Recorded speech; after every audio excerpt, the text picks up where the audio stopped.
Baiklah teman-teman sekalian, saya akan menjelaskan mengenai identifikasi peserta didik yang mengalami kesulitan belajar.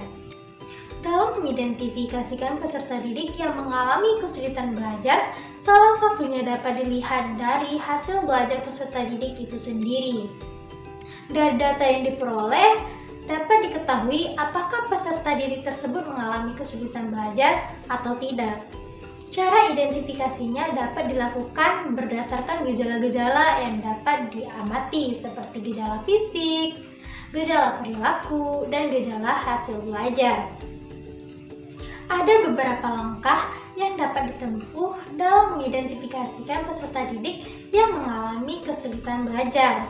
Di antaranya yaitu yang pertama, kita dapat menandai peserta didik dalam satu kelas atau suatu kelompok yang diperkirakan mengalami kesulitan dalam belajar.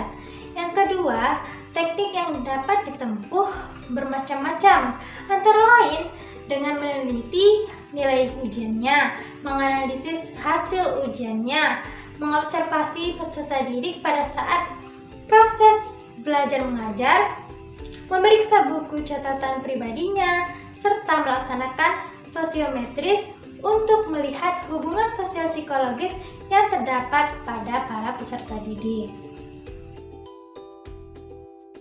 Selanjutnya ialah identifikasi masalah. Langkah ini merupakan upaya untuk memahami jenis karakteristik kesulitan atau masalah yang dihadapi siswa. Dalam konteks proses belajar mengajar, permasalahan siswa dapat berkenaan dengan aspek substansial material, struktural fungsional, behavioral, atau personality. Setelah menentukan dan memprioritaskan siswa mana yang diduga mengalami kesulitan belajar, maka langkah berikutnya adalah menentukan atau melokalisasikan pada bidang studi apa dan pada aspek mana siswa tersebut mengalami kesulitan. Antara bidang dengan bidang studi tentu saja ada bedanya. Karena itu guru bidang studi lebih mengetahuinya.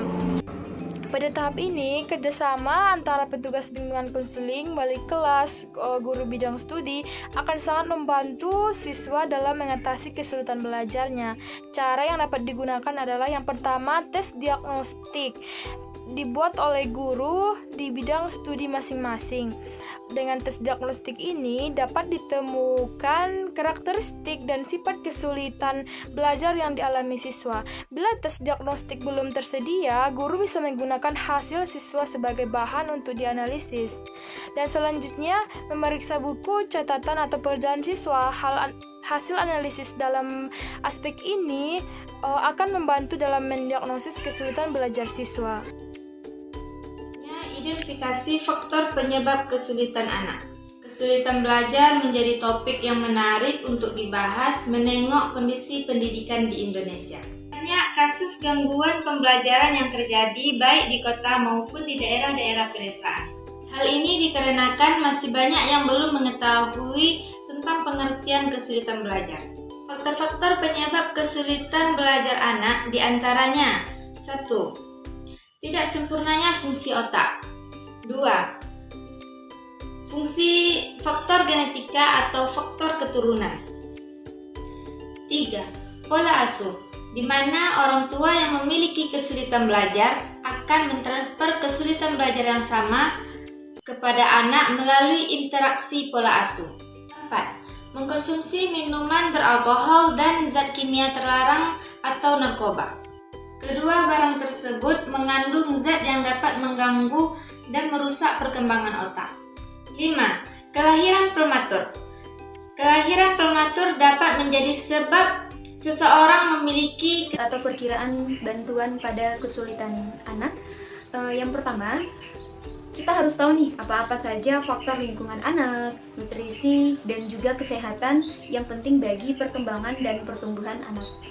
Penyebab kesulitan belajar dari Gates 1981 yaitu adalah yang pertama, faktor tubuh atau organically based etiologies, dan yang kedua yaitu faktor lingkungan atau environmentally based etiologies.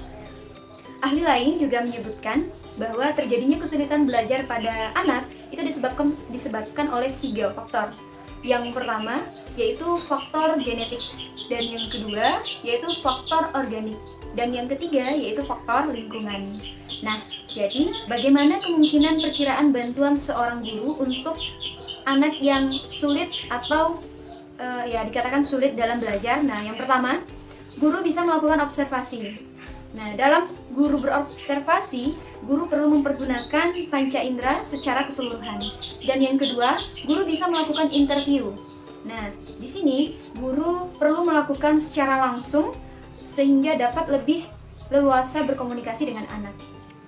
Karena setiap guru adalah sebagai tauladan bagi anak, dan juga bahwa setiap guru harus mampu memiliki keterampilan dan juga harus mampu menstabilkan emosi.